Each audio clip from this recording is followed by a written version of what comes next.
أعوذ بالله السميع العليم من الشيطان اللعين الرجيم. بسم الله الرحمن الرحيم. الحمد لله رب العالمين، والصلاة والسلام على سيد الأنبياء والمرسلين، سيدنا ونبينا وشفيع المذنبين أبي القاسم محمد وأهل بيته الطيبين الطاهرين المعصومين. أما بعد، فقد قال الله سبحانه تبارك وتعالى في كتابه المبين وهو أصدق القائلين: وجعلناهم أئمة يهدون بأمرنا وأوحينا إليهم فعل الخيرات وإقام الصلاة وإيتاء الزكاة وكانوا لنا عابدين. صلوات بھیجے محمد. وہی روکے ہوئے ہے، ورنہ سب کو معلوم ہے کہ سچائی کیا ہے، سب کو معلوم کہ حق کس کی طرف ہے، معلوم ہے کہ اہل بیت حقدار تھے اس کے، معلوم ہے کہ مولا علی کا حق چھینا گیا، سب معلوم ہے. لیکن جس طرح سے ابو جہل کو ضد تھی کہ نہیں مانیں گے، سب کچھ ہونے کے بعد بھی وہ انکار کرتا رہا، اور اس کے بعد آخر میں اس نے کہا کہ اے مسلمانوں کے رسول، آپ چاند کے 2 ٹکڑے کر دیجئے تو میں آپ کو رسول مان لوں گا. رسول نے فرمایا مجھے معلوم ہے کہ اس کے بعد بھی تو نہیں مانے گا، اس کے بعد بھی تو کلمہ نہیں پڑھے گا. کہا نہیں چاند کے 2 ٹکڑے کیجئے، آپ کلمہ پڑھتا ہوں. رسول نے اشارہ کیا، چاند کے 2 ٹکڑے ہوئے، منہ پھیر کر چلا. ارے محمد کا جادو تو چاند پر بھی چل گیا. اس کے بعد بھی ایمان نہیں لایا تو ضد اور ہر دھرمی کا کوئی علاج نہیں ہے. ایک صلوات بھیج دے محمد والے. اب تذکرہ آیا ہے تو ایک واقعہ اور عرض کر دوں کہ بہت سے مسلمان جمع ہوئے اور بہت سے غیر مسلم بھی جمع ہوئے، اور سب نے کہا کہ اللہ کے رسول، آپ کا دعویٰ یہ ہے کہ تمام معجزات جتنے بھی انبیاء کے ہیں وہ سب آپ کے پاس موجود ہیں. بہت سے اس میں مشرک بھی جو موت تھے، اس میں بہت سے نہ ماننے والے بھی تھے. کہا کہ ہاں، یہ میرا کہنا ہے کہ میرے پاس تمام وہ معجزات جو اللہ نے تمام انبیاء کو 1,23,999 انبیاء کو جتنے بھی معجزے دیے ہیں، اللہ نے سارے معجزے مجھے عطا کیے، سارے معجزے مجھے عطا کر دیے ہیں. اونچے خوبا ہمیں دارند تو تنہا داری، حسن یوسف دم عیسیٰ ید بیضا داری، حسن یوسف دم عیسیٰ ید بیضا داری، اونچے خوبا ہمیں دارند تو تنہا داری. ایک صلوات بھیجے مولانا آواز. تمام انبیاء کے معجزات آپ کے پاس موجود ہیں. کہاں؟ کہا ثبوت دیجئے. نوح کو معجزات طوفان نوح، آپ نے فرمایا فلاں مقام پر چلے جاؤ اور وہاں کے اوپر جب تم پہاڑ کے قریب پہنچو گے تو پانی آپ برسنا شروع ہو جائے گا، اور اتنا زبردست طوفان آئے گا کہ تم ڈوبنے لگو گے. اس وقت تم یہ دیکھو گے کہ ایک خاتون چلی آ رہی ہے کہ جس کی ابا کا دامن پانی میں پھیلا ہوا ہے. اگر اس کے دامن سے وابستہ ہو جاؤ گے تو طوفان سے بچ جاؤ گے، ورنہ تم بھی ڈوب جاؤ گے. ایک صلوات بھیجے بلند آواز سے محمد والے.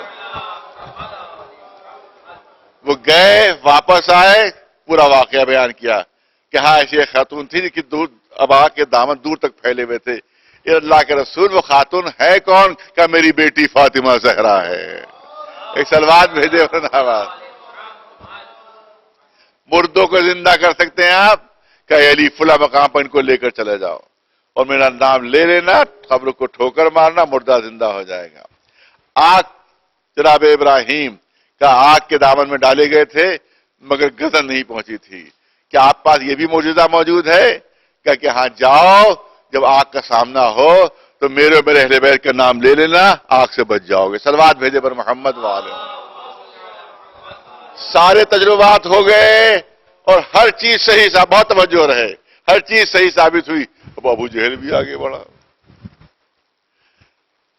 جو دعویٰ ہوا رسول کا وہ سب سچا ثابت ہوا، سب نے دیکھا، آنکھوں سے دیکھا. اب اس کا دل میں وہ حسد کی آگ بھڑک رہی ہے کہ کیسے جھوٹا معاذ اللہ ثابت کر دوں، کیسے غلط ثابت کر دوں، کیونکہ سب دیکھ رہے ہیں سامنے جو جو معجزے ہیں.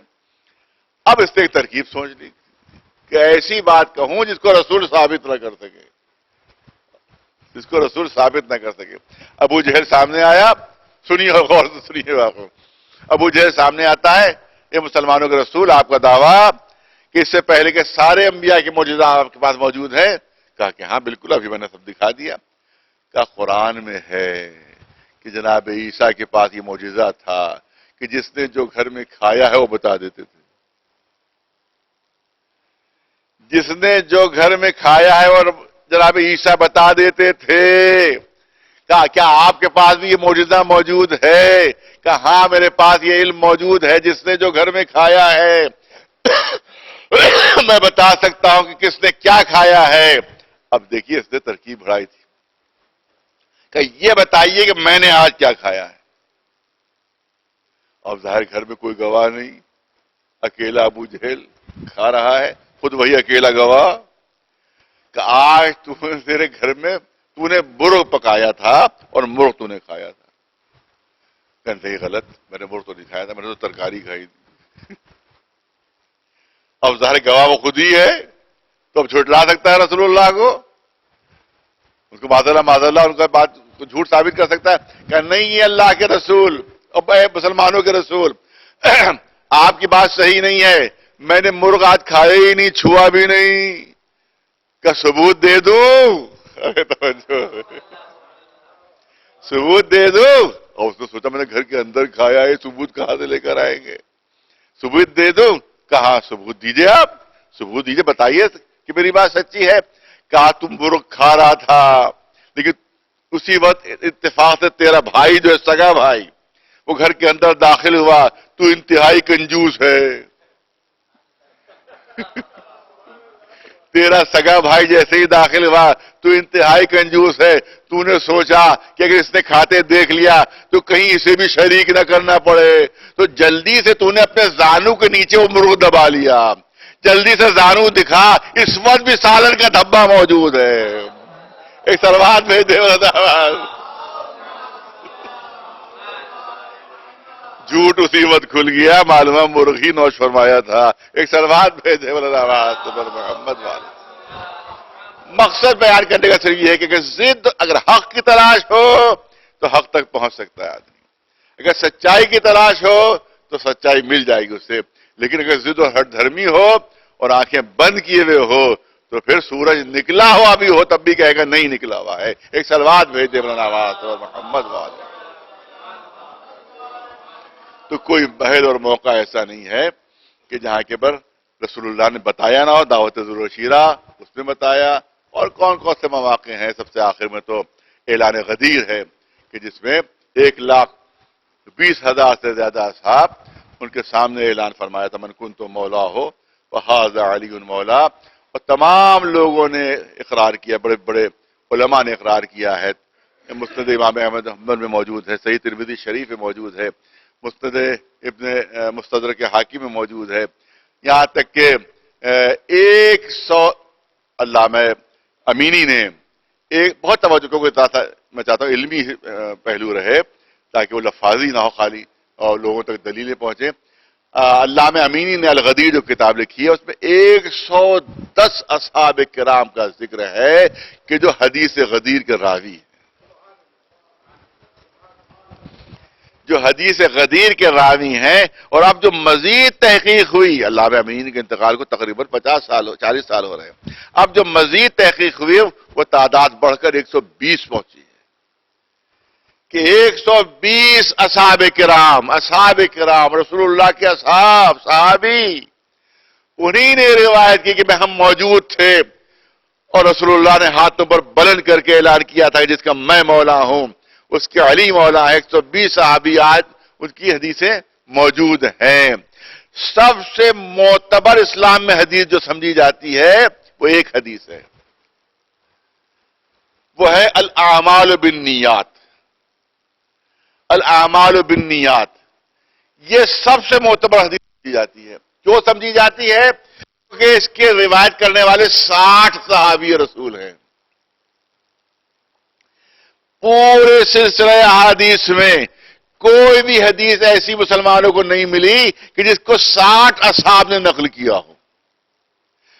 دو نے نقل کیا مان لی, تین نے نقل کیا مان لی, چار نے نقل کیا مان لی, کہ ایک حدیث سب سے مضبوط ہے, ایک حدیث سب سے مضبوط ہے. اس حدیث میں کیا ہے کہ الاعمال بالنیات, اعمال جو ہے وہ نیت کی بنیاد پر ہوتے ہیں. 60 اصحاب رسول کا نام لیا جاتا ہے کہ جنہوں نے اس حدیث کو نقل کیا ہے. لہذا علماء علم حدیث کا فیصلہ یہ ہے کہ اسلام کی سب سے مضبوط حدیث یہی حدیث ہے. تو جب 60 صحابی جس کو بیان کریں وہ مضبوط ترین حدیث بن جاتی ہے, اور 60 دنا 120 جس کو نقل کر رہے ہو اس سے انکار کیسے کیا جا سکتا ہے؟ اس کا مطلب یہ ہے کہ عالم اسلام کی مضبوط ترین حدیث اگر کوئی ہو سکتی ہے تو من کن تو مولا ہو فہذا علی مولا. ایک سلوات بھیجے والا آواز.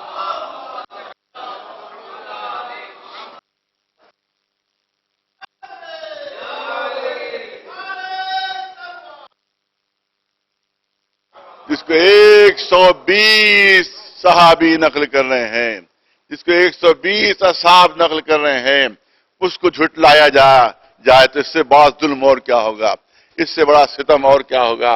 اور میں نے حوالہ دیا تھا, پھر یاد دلانا چاہتا ہوں, اگر کسی نے نہ سنا ہو تو وہ سن لے. حوالہ دیا میں نے علامہ ابو الحسن علی ندوی مولانا علی میاں کے نام سے جو مشہور و معروف ہیں, کہ جو نظرۃ العلماء کے شیخ الجامعہ رہ چکے ہیں.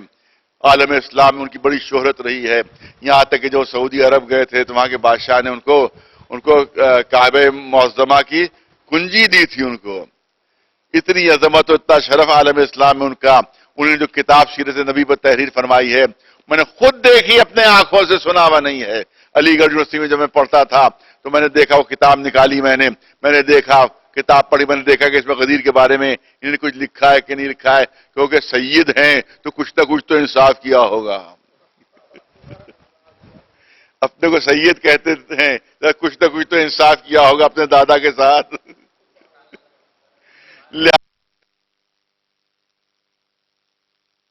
بالکل صحیح ہے. علامہ ابو الحسن علی ندوی بالکل صحیح ہے. غدیر کا واقعہ ہوا تھا جو لگایا جاتا ہے کہ شیعوں کے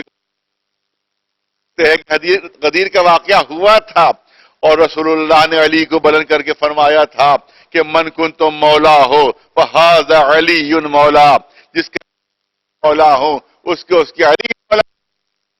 عرض کیا کہ بس فرما دیا آگے کہ بھئی وہ معنی نہیں ہے جو شیعہ مراد لیتے ہیں, بلکہ یہاں پر معنی دوست ہوں اس کے علی بھی دوست ہیں. رسول روک رہے ہیں, جل رہے اپنے باندھے ہوئے ہیں, اتنی زبردست آگ اڑ رہا ہے سورج, اس پہ رسول روکے ہوئے ہیں صرف یہ بیان کرنے کے لیے جس کا دوست میں ہوں اس کے دوست علی ہیں. ارے تو رسول اللہ 50 مرتبہ پہلے بھی کہہ چکے ہیں, 50 مرتبہ پہلے بھی کہہ چکے, قرآن بھی اعلان کر مومن ہے انما المؤمنون اخوہ, ایک مومن دوسرے مومن کا بھائی ہے. جو کون سی ایسی نئی چیز تھی کہ جس کے لیے مسلمانوں کو اتنی زحمت دے, تکلیف میں مبتلا کر دیا, اتنا دوڑایا ان کو دھوپ میں کہ اہتمام کر دو, نہیں رسول نے بتایا. اور اس کے بعد یہ اعلان کہ جس کا میں دوست ہوں اس کے علی بھی دوست ہے. تو کوئی بھی صاحب عقل یہ بات نہیں مان پائے گا, صرف ضد ہے اور ہر دھرمی ہے. ایک سلوات بھیجے محمد.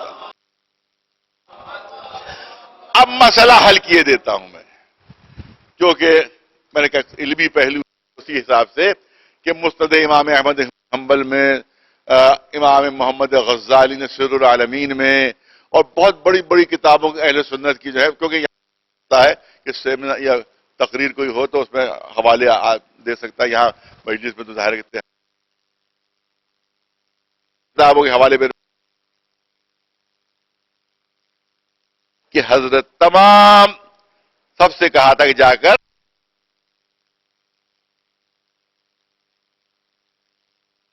خیمہ لگا, وہاں بیعت لے رہے تھے, بیعت لے رہے تھے لوگوں نے آ کر کہا یہ اللہ کا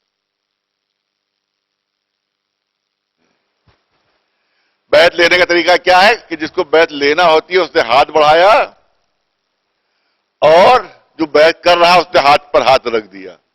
ارے توجہ, جو بیعت کر رہا ہے اس نے ہاتھ پر ہاتھ رکھ دیا. اس کا مطلب ہے کہ بیعت لینے والی کی ہتھیلی اوپر ہوتی تھی اونچی, اور جو بیعت کر رہا ہے اس کی ہتھیلی نیچے کی طرف ہوتی تھی. کہا اس طرح سے بیعت کی جاتی ہے, لیکن علی نے عجیب انداز اختیار کیا ہے, اپنا ہاتھ اوپر رکھے ہوئے ہیں. جو آتا ہے اپنا ہاتھ بڑھا دیتا ہے, علی اس کے ہاتھ پر ہاتھ رکھ دیتے ہیں. یہ تو عجیب انداز کی بیعت ہے. تو رسول نے فرمایا کہ علی بیعت مانگ نہیں رہے ہیں, بیعت لے رہے ہیں. ایک سلوات بھیجے آواز پر محمد, ایک سلوات بلند آواز پر محمد آل محمد.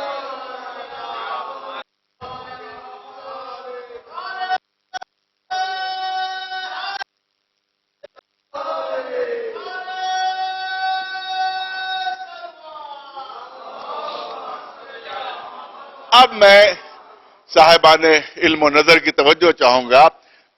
انتہائی بڑی بڑی معتبر کتابوں میں بات تحریر ہے کہ حضرت عمر تشریف لائے, اور ان کا ایک جملہ تاریخوں میں محفوظ ہے, تاریخوں میں محفوظ ہے کہ ہنین ہنین ابن ابی طالب اصبحت مولایا و مولا کل مومن و مومنہ. اے علی مبارک ہو, مبارک ہو, آپ میرے مولا بھی بن گئے اور ہر مومن اور مومنہ کے مولا بھی بن گئے.